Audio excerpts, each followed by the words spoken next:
Today, I'm going to take you on a 2b2t.org base tour of a base that was almost 8 years old and had survived at least 3 griefs. Today, I'm going to show you around Mushroom Kingdom. I was originally told about this base in April of 2020.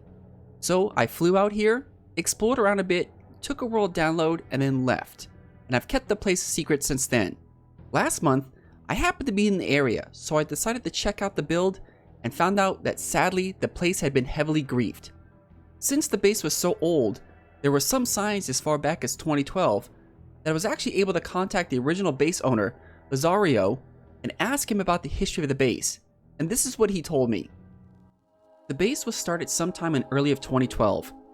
Back then, it was nothing more than a regular mushroom island with the only major structures being some underground XP farms, a cabin, and a wooden statue of Lizzaroro's old Minecraft avatar. In fact, he actually sent me a picture to show me the statue and the cabin from 2012. Fast forwarding a bit, all the way to 2014 was when the first grief happened. While the cabin was repaired, the wooden structure was so griefed that eventually had to be dismantled. And of course, years later, he also lost the cabin in another grief. 2015 was the year that him and his basemates began massive renovations to the island, and would later create 3 more identically smaller but taller islands. Much of the original island was leveled and flattened to a specific height, with areas outside the triangle frame being completely removed. By 2016, they had had the massive central mushroom built, and the fiery factory island completed. The second grief happened sometime in the beginning of 2017. However, rather than leave the kingdom, they rebuilt what was destroyed and even made it look nicer than before it was griefed. After the 2 islands were repaired and improved, they eventually constructed a large hippo-style museum build, resembling an aqueduct. They were also going to have a 4th island, but unfortunately they didn't get a chance to truly finish it. Also of note of these 4 islands, going from the largest to smallest, he told me that they represent the classical elements. The huge mushroom island represents earth, the factory island represents fire, the museum island represents water, and the 4th island would represent air. So now that I gave you a little bit of background history about the base, let me go ahead and start the tour and walk around a little bit of the area. Some things I'm not going to show because I want to leave them for you to find. I'm going to leave this particular base as a world download within the video description, so if you want to download it and play it in single player, you can go ahead and explore the base for yourself. Starting here at the boat ramp, we're going to go ahead and go up these stairs. There are some separate pathways to some lower areas of the base, and we'll get to that in a second, but we're going to go up to the top first and check out the giant mushroom. So this was probably start of the original mushroom island, and they took a lot of the mycelium from there and replanted it here. But you can see the giant one made from all the mushroom parts and bone blocks, while some regular mushrooms have been planted here, and looks like to be actually created into like a little village. There are some villagers here, some various chests. Here's the signboard, and what I like about this one is actually in the shape of a mushroom.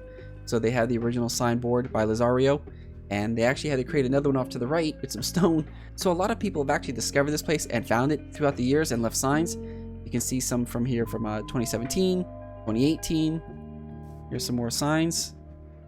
There's a sign right here that says, over 2 years without a major catastrophe until shit hit the fan in 2014. Right here's the big mushroom, and you can see it's very big. And you can see it goes all the way down. You can't see it, but it's actually all the way down to bedrock. Some sheep over there, some red ones, some white ones, and there's probably some other farms with other mobs in there, but all those pens are empty. Same with the ones over here. Down there, there are a skeleton spawner and a zombie spawner, which was pretty cool because the zombie spawner, he actually had it set up where he could take the zombie villagers out, which was a feature in prior of 1.11 that zombie spawners could spawn zombie villagers, and he was actually taking them out and he was curing them, and he has a villager breeder right over here. Right over there is this villager breeder, so he probably cured a couple of them, took them over there to breed some more, and actually down below here, at the bottom of the 2nd island, is a villager trading hall. You can kind of hear them already.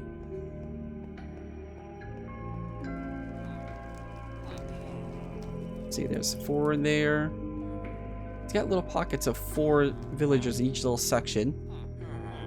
More back here. kind of all over the place. You can see some of the minecart rails are still in place when he was moving some of the villagers. Got tracks going both directions. And then we can head back up this way. The villagers were actually underneath the Fiery Forge Island. This right here is the third island, considered the Aqueduct. You can see they've got flowing water here, some pools of water. He actually turned his banner into a giant banner using some wool, which I thought was pretty cool. And then in here is the giant Super Mario Brothers mushroom. Nice little addition. And then this room was supposed to be considered his museum. So there's lots of item frames here. They were almost all empty. A large area here for maps, but of course they were all blank, so I didn't know exactly what was mapped there. Now he did have some items still in here. He had the alpha oak leaves and the alpha wooden slab. It was an original sword, but when I came here, that sword was long gone. Coming up on the fourth island, like I said, they never got around to finishing it. In fact, they barely got even around to starting it. They got a little bit done right here, but for the most part, there is nothing here on the fourth island. In fact, the fourth island is the only island that doesn't have banners all around the edge. Like you can see all the banners around the edges of all the other islands, just like that. Even out of render distance, you can't see it, but there's still hundreds of banners that are just lining each of these islands. And the fourth island is the only one that doesn't have any banners around it. Now, if you are interested in this build, I did leave in the video description below a world download since the build is now griefed. So if you're interested in checking it out, go ahead and download it and check it out in a single player world. And I want to thank you again for watching my video, and if you enjoyed it, make sure to give it a like. And if you're not subscribed, go ahead and click that subscribe button and the notification bell so you can watch my videos as soon as they're released. I'm Baron Dome, and I'll catch you all later. See ya.